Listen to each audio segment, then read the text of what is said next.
All right, I want to do a 3-chord progression that is going to touch on what we talked about in this week's lesson. This is what I would like you to do. I'm going to move up to the key of B major just to make a little bit of a change, okay? And we're still going to be utilizing, you'll see why I want to make that change to move down, but we're still going to utilize this 1-chord major 7, as well as in this position, the 1-chord major 7.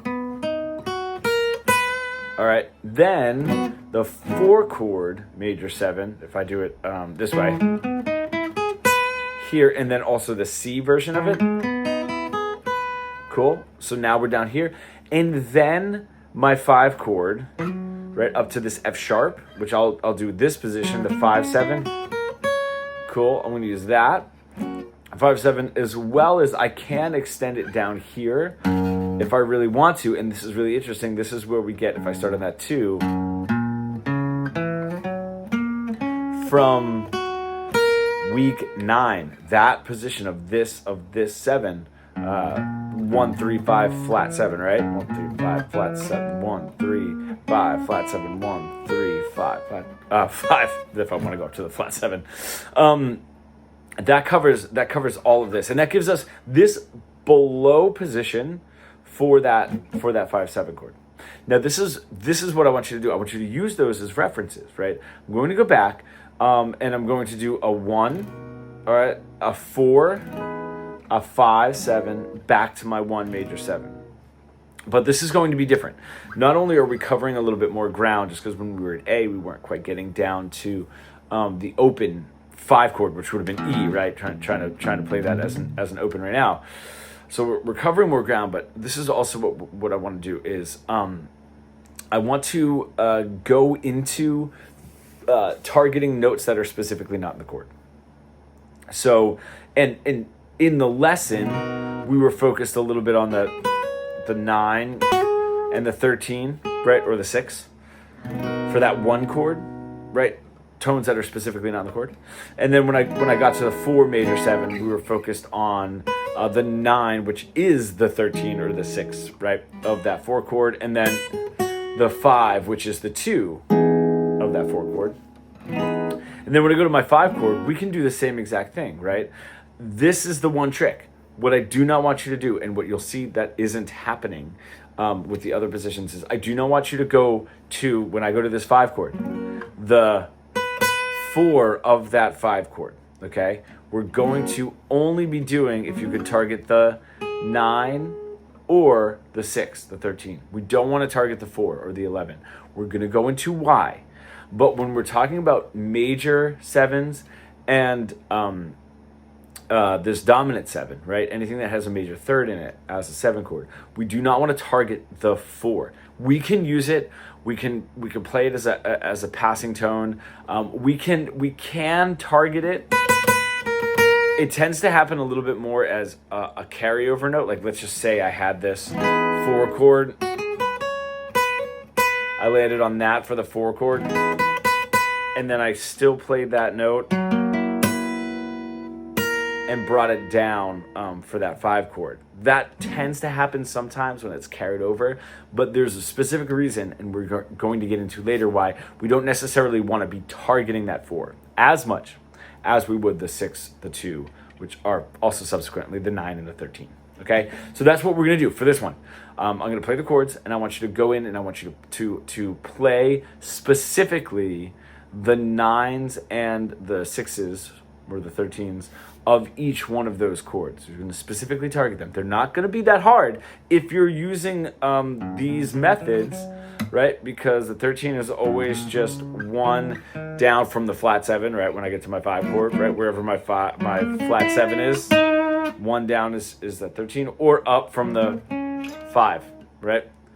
Or now up a whole step from the 5, or down a whole step from the natural 7 for my 1, my 4. I want you to try it, see how it sounds. Stay in one area for a while, right? And then move on to a new area. That's the best way to learn. I particularly like not even just staying in one area, but really getting the hold of like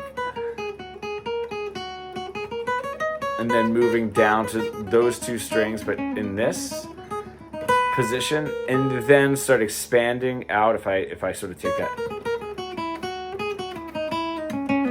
now I'm sort of in the middle here, right? And then finally, like the top two strings, and sort of get used to those. Try it. Let's see how it goes. Ready? 1, 2, 3, go. 2 measures of each, so you've got plenty of time. All right, my 4 chord, my 5/7 chord, back to my 1 chord. Remember your B major. 1 chord again. My 4 chord, my 5 chord, back to my 1, back to my 1, to my 4 chord, my 5 chord, back to my 1 chord. My 1. To my 4 chord. To my 5 chord. Back to my 1 chord. Keep it going. 1 chord. 4, my 5, back to my 1. Cool. Now integrate it into a solo, right? I'm going to go back. I'm just going to play the same chord again. I want you to try it now. Now we're going to play with those options. Am I going to specifically be targeting the 6 or the 9? Or am I going to go back and target the 6 and the 9 and then purposefully target just the chord tones, right? Because I can have really nice, right? When let's say I get to that 5/7 chord, right? I do a run up of that F sharp 7, even if I'm going to start on the 3, right? And then on my way down, stop on that on the 9 of that chord, right? So I'm basically doing like 3, 5, flat 7, 1, 3, 5, 4, 3. I could stop on that 9, you know, something like that, you know. Or if I did the run up, right, ends on the 5, and then I just like slide up. So I'm now playing with both, not just targeting chord tones, but using an arpeggio to only climb up the chord tones, and then also integrating like purposefully missing and trying to land on the 9s and the 6s. That's going to bring out a whole lot of flavor if we're doing both of those things, a mix of both, right? I want you to try it. Try and mix of both. Here we go. 1, 2, same progression. So my 1, my 4, my 5, back to my 1.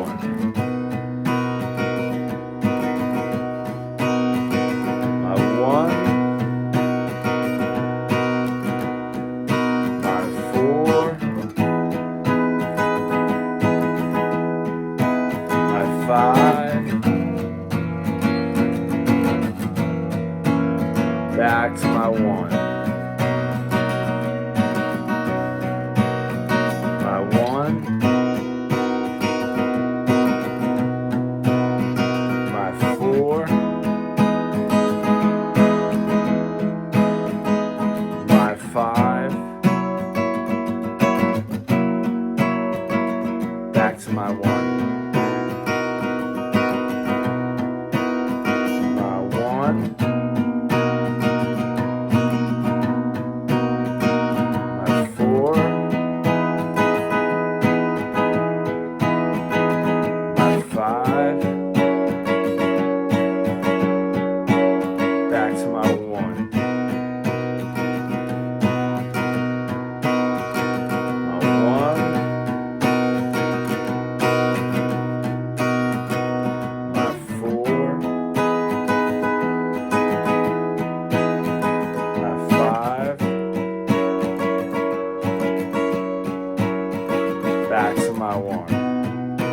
then rewind, right, and go through it as you want. All right, try it, and then I'm going to put another, you can go and search whatever backing tracks you'd like, which is really cool. So we're just doing this as a 1, a 4, a 5, and a 1.